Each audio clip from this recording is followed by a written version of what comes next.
રાત દિવસ અવિરત બેફામ બનીને રાજ્યના સામાન્ય નાગરિકોના મકાનો તોડી રહેલી ભારતીય જનતા પાર્ટીની અમને ધારાસભ્યોને જો કેવા અદ્ભુત ટકાટક રહેવા માટેના આ મકાનની વ્યવસ્થા, આ 3-4 BHKના ફ્લેટ્સની વ્યવસ્થા કરી આપી છે. તમે જુઓ બરાબર, રાજ્યના સામાન્ય ગરીબ માણસો માટે ઝૂંપડા અને ચાલીઓ સિવાય આશરો નથી એવા હજારો લોકો છે અને આ ગરીબોના ઘર પણ તોડી રહ્યા છે કોમનવેલ્થના નામે અને પ્રોજેક્ટના નામે.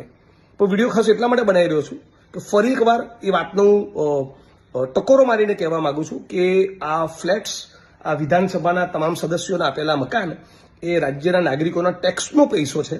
એટલે ગાંધીનગર તમે કોઈ પણ પ્રશ્નની રજૂઆત કરવા માટે સચિવાલય આવો અને તમારે ક્યારેક પણ રોકાવાનો કોઈ પણ ચિંતા કર્યા વગર તમારું એક આઈડેન્ટિટી કાર્ડ લઈને સીધા મારા MLA ક્વાર્ટર પર આવી જવું. એના દરવાજા કાયમ તમારા માટે ખુલ્લા છે. રાત્રે 12 વાગે પણ તમે આવશો તો અહીંયા તમને રહેવાની વ્યવસ્થા મળશે અને તમારું આઈડેન્ટિટી કાર્ડ લઈને આવવું અને મહેરબાની કરીને કોઈ વ્યસન નહીં કરવું. બાકી આ મારો ફ્લેટ નથી, આ મારું ક્વાર્ટર નથી, આ ગુજરાતના નાગરિકોનું ક્વાર્ટર છે. તમારા ટેક્સના પૈસેથી તમે જ મને ચૂંટીને મોકલો છો. એ વડગામ વિધાનસભાના લોકોએ કે આખા ગુજરાતના લોકોએ બધા માટે કહું છું, ગમે ત્યારે આવીને તમે અહીંયા રોકાઈ શકો છો.